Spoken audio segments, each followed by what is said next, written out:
La mansión de los Salvatierra siempre había sido un lugar donde el silencio parecía parte de la decoración. Pasillos extensos, pisos tan pulidos que reflejaban la luz como un espejo, y un personal que apenas se escuchaba. Allí vivían Alejandro Salvatierra, uno de los empresarios más exitosos y temidos del país, y su pequeño hijo Matías, de 6 años, un niño tímido, sensible, con una sonrisa que se escondía cada vez que alguien lo observaba. Su madre había fallecido cuando él tenía apenas 2 años y desde entonces el niño creció rodeado de comodidades, pero también de soledad. Alejandro hacía todo lo posible por llenar ese vacío con regalos, tutores, juguetes costosos y actividades planificadas por expertos, pero nada lograba romper esa barrera silenciosa que rodeaba al pequeño. Su padre lo amaba profundamente, pero su vida estaba tan llena de negocios, viajes y presiones que no sabía cómo conectar con él. Sentía culpa por eso, aunque nunca lo decía. Un día, después de que varias niñeras renunciaran por el carácter reservado del niño, la agencia envió a una joven llamada Isabela. Tenía 24 años, un currículum sencillo, experiencia en cuidado infantil y una energía cálida que contrastaba con el ambiente frío de la mansión. Cuando la vio por primera vez, Alejandro casi la descartó. No tenía los títulos universitarios que las anteriores niñeras presumían, ni hablaba 3 idiomas, ni tenía recomendaciones de familias millonarias. Pero había algo en su expresión tranquila y en su tono firme, algo que hizo que el empresario aceptara probar con ella unas semanas. El primer día, Isabela llegó con una mochila llena de cosas inesperadas, cintas de colores, un pequeño parlante portátil, un cuaderno lleno de dibujos y un par de zapatitos de baile muy pequeños. Matías la miraba con la misma sospecha con la que observaba a todos los adultos nuevos, escondiendo medio rostro detrás de un peluche viejo que nunca soltaba. Isabela no intentó impresionarlo, no habló con voz infantilizada, no trató de obligarlo a jugar ni lo bombardeó con preguntas.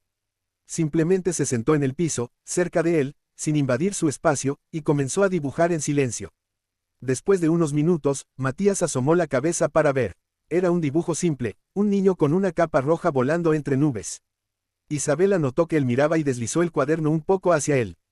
Matías tomó un lápiz sin decir una palabra y dibujó una nube encima del superhéroe. Isabela sonrió sin mirarlo directamente. Ese fue el primer puente. Con el paso de los días, Isabela descubrió que al niño le gustaba la música, aunque nunca lo veía bailar. Le gustaba escucharla escondido detrás de las puertas, como si el ritmo lo llamara desde lejos. Una tarde lluviosa, cuando el sonido de la tormenta apagaba toda la mansión, Isabela puso una melodía suave y empezó a moverse lentamente por la habitación. No intentaba convencer al niño de imitarla, simplemente bailaba, como si el mundo no la estuviera observando. Matías, sentado en el suelo con su peluche, levantó la vista. Sus ojos se iluminaron, y aunque no se atrevió a levantarse, su pie se movía al ritmo. Isabela lo vio, pero no dijo nada. Durante varios días repitió la escena, ella bailando, él observando. Hasta que un día Matías dio un paso hacia ella. Luego otro. Cuando Isabela extendió su mano, él dudó unos segundos, pero finalmente la tomó. Y bailaron, torpe, nervioso, feliz. Era la primera vez que reía en semanas. Alejandro, por su parte, seguía encerrado en su mundo de reuniones y decisiones. Confiaba en que la nueva niñera estaba haciendo su trabajo, pero no había notado ningún cambio verdadero. Hasta que un miércoles por la tarde, regresó a la mansión más temprano de lo habitual debido a una reunión cancelada. Al entrar, escuchó algo inusual, música, no música de salón, no música clásica como la que solía sonar en los altavoces automáticos de la casa, sino una canción cálida, alegre, que llenaba el aire con algo que la mansión parecía haber olvidado, vida. Intrigado, Alejandro siguió el sonido hasta el salón principal. La puerta estaba entreabierta, iba a entrar de inmediato, pero algo lo detuvo. Vio a Matías en el centro de la habitación, riendo mientras daba giros torpes, tomado de las manos de Isabela. La escena lo golpeó con una fuerza emocional que no esperaba. Su hijo, siempre tan silencioso, tan retraído, estaba sonriendo. Una sonrisa amplia, de esas que no fingía, una de esas que le habían dicho que el niño ya casi no podía hacer. El empresario se quedó quieto, como si tuviera miedo de arruinar ese momento. Isabela giró junto al niño y entonces lo vio en la puerta. Su expresión cambió de sorpresa a un gesto neutral, profesional. Alejandro entró lentamente. Matías se quedó congelado, como si hubiese sido atrapado haciendo algo malo. Sus ojitos temblaron y dio un paso hacia atrás. Isabela trató de interceder, pero el niño ya corría a esconderse detrás de una cortina. Alejandro se sintió un puñal en el pecho. Isabela lo miró con respeto, pero también con valentía. No quise incomodarlo, señor Salvatierra, dijo con voz suave. Solo, él parecía feliz. Alejandro miró la cortina donde se escondía Matías. Tragó saliva. No sabía cómo acercarse a su propio hijo. Después de unos segundos, habló. No lo hiciste mal. Yo solo, no sabía que le gustaba bailar. Isabela sonrió apenas. No es que le guste bailar. Le gusta sentirse libre, y el baile le da eso. Esas palabras quedaron flotando en el aire, golpeando una parte de Alejandro que había mantenido cerrada durante años. Pero él era un hombre acostumbrado a esconder sus emociones, así que solo asintió y se retiró a su despacho. Esa noche, no podía sacarse la imagen de su hijo riendo. Era como ver un recuerdo que nunca había tenido. En los días siguientes, Alejandro se volvió más consciente de la presencia de Isabela en la casa. A veces pasaba por casualidad y la escuchaba reír con Matías. O los encontraba dibujando, leyendo cuentos dramatizados, o inventando historias con muñecos hechos de calcetines. Alejandro observaba todo en silencio, sintiendo una mezcla de gratitud y envidia. Ella lograba algo que él, con todo su dinero, nunca había conseguido, llegar al corazón del niño. Una tarde, mientras Isabela y Matías preparaban una coreografía improvisada en el jardín, Alejandro los observó detrás de una ventana. Cuando la joven se giró y lo vio ahí, él pensó que ella se pondría tensa, pero en cambio lo invitó con un gesto de la mano. Venga, señor, solo estamos practicando. Alejandro negó con un gesto rápido, incómodo. No, no quiero interrumpir. Isabela bajó la música y se acercó un poco. No interrumpe, pero si quiere que Matías confíe más en usted, debería compartir algo con él. No comprarlo, no imponerlo, algo sencillo. Alejandro frunció el ceño. ¿Cómo qué? Como bailar, dijo ella con una sonrisa traviesa. Aunque sea mal, él estuvo a punto de decir que no, pero vio a Matías mirándolo con curiosidad, esperando su reacción. En ese instante, Alejandro sintió el peso de todos esos años queriendo acercarse a su hijo sin saber cómo. Dio un paso hacia el jardín. Luego otro. Matías abrió los ojos sorprendido. Isabela volvió a encender la música. Y entonces ocurrió algo que nadie en esa casa hubiera imaginado. Alejandro, el hombre serio, el empresario imponente, comenzó a mover los pies con torpeza, tratando de seguir el ritmo.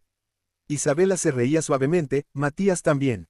Y aunque él se sentía ridículo, había algo en esas risas que le hacía querer seguir. Cuando la canción terminó, Matías se acercó y lo abrazó espontáneamente. Era la primera vez en años que lo hacía. Alejandro quedó sin palabras. Esa noche, Alejandro llamó a Isabela a su despacho. Ella entró con cierta preocupación, pensando que quizá había cruzado algún límite. Él la invitó a sentarse. Quiero agradecerte, dijo él, sin rodeos. No sé cómo lo haces, pero has logrado algo que yo llevaba años intentando. Isabela bajó la mirada con humildad. No es magia, solo necesitaba sentirse visto. Alejandro quedó pensativo. Esa frase lo golpeó más de lo que esperaba. Antes de que pudiera decir algo más, Isabela agregó.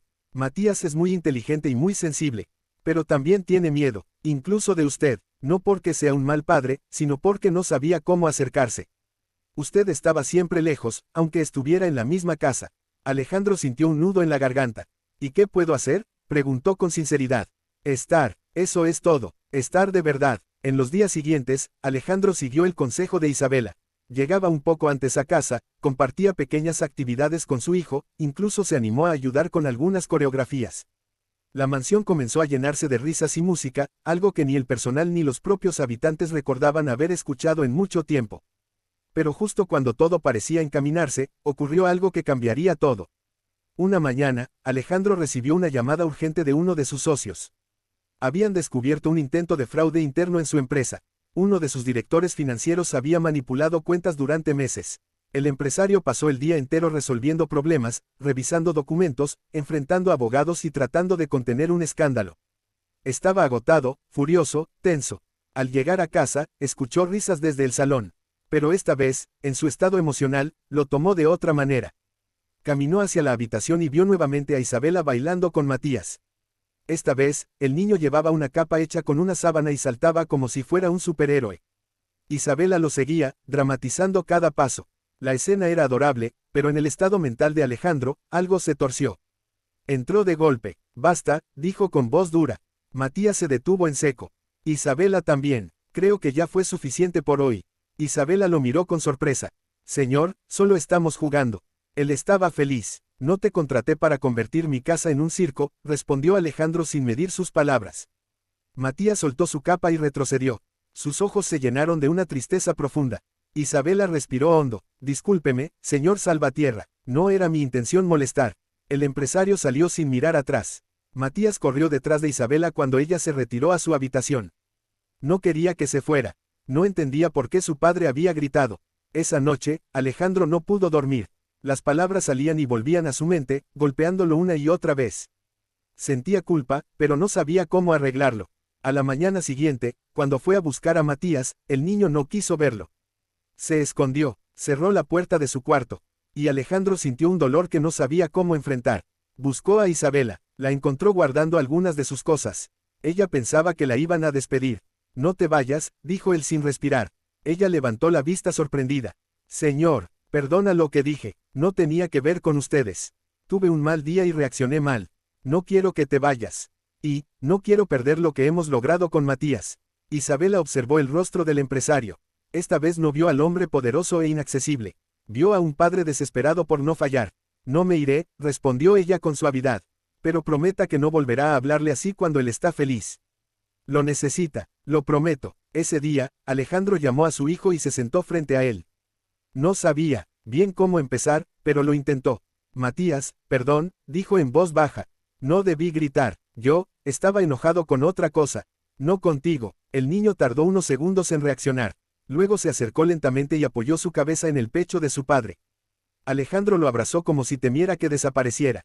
Desde ese momento, algo cambió definitivamente entre ellos.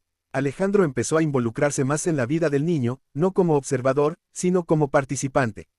Isabela veía esos avances con satisfacción y un cariño profundo por ambos. Con el paso de los meses, Matías se volvió más seguro, más sociable, más feliz.